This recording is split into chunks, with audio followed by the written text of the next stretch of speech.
Banyak orang mulai tertarik sama perak karena melihat harga emas sudah tinggi dan mereka mencari alternatif yang lebih terjangkau, tapi di titik ini sering terjadi kesalahan yang sama, yaitu langsung membeli perak dalam bentuk perhiasan.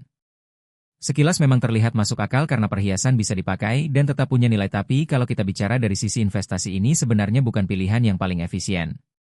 Perhiasan perak itu dibuat bukan untuk menyimpan nilai tapi untuk fungsi estetika dan pemakaian sehari-hari, jadi sejak awal tujuan produksinya sudah berbeda dengan tujuan investasi. Masalah pertama ada di struktur harga. Ketika kamu membeli perhiasan perak, kamu tidak hanya membayar nilai peraknya saja, tapi juga membayar desain, biaya pembuatan, ongkos kerja, dan margin dari toko atau brand. Artinya sejak kamu keluar dari toko, nilainya sudah tidak lagi murni mengikuti harga perak dunia, karena ada banyak komponen tambahan yang tidak bisa kamu jual kembali. Saat kamu ingin menjual lagi, kondisi ini mulai terlihat karena pembeli biasanya hanya menghitung kadar peraknya saja, bukan bentuknya, bukan desainnya, dan bukan nilai estetika yang dulu kamu bayar mahal.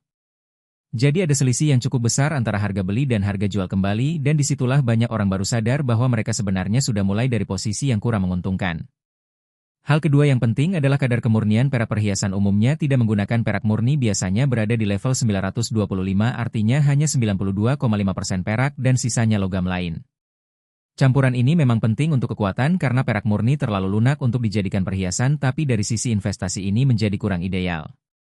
Karena harga perak di pasar global itu mengacu pada perak murni atau 999, sehingga ketika kamu memegang perhiasan, kamu harus menerima fakta bahwa nilainya tidak sepenuhnya mengikuti harga acuan tersebut.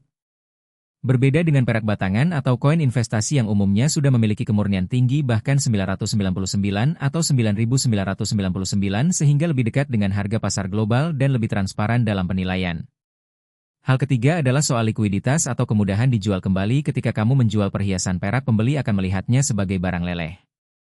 Artinya barang itu akan dilebur kembali dan dihitung berdasarkan berat dan kadar saja, bukan sebagai produk jadi. Dalam proses ini seringkali ada potongan harga tambahan karena pembeli juga memperhitungkan biaya proses peleburan dan risiko lainnya.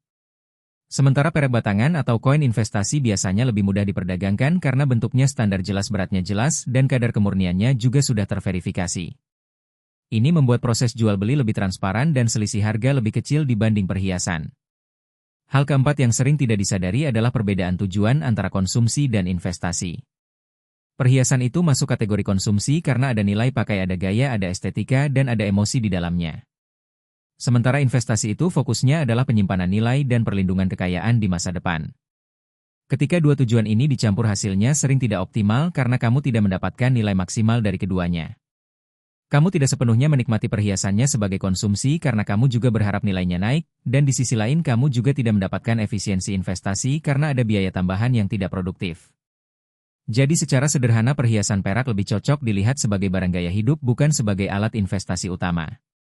Kalau memang tujuan kamu adalah membangun aset jangka panjang, maka pendekatannya harus berbeda. Fokusnya bukan lagi di bentuk yang menarik atau bisa dipakai, tapi di kemurnian berat dan transparansi harga. Perak investasi biasanya hadir dalam bentuk batangan atau koin dengan kadar tinggi dan sertifikasi jelas, sehingga nilainya lebih mudah dilacak mengikuti harga pasar global. Dengan cara ini, kamu menghindari banyak biaya tambahan yang tidak perlu, dan posisi kamu dalam pasar juga lebih kuat karena lebih dekat dengan harga sebenarnya. Pada akhirnya perak itu memang menarik dan punya potensi sebagai aset, tapi hasilnya sangat tergantung dari cara kamu masuk ke dalamnya.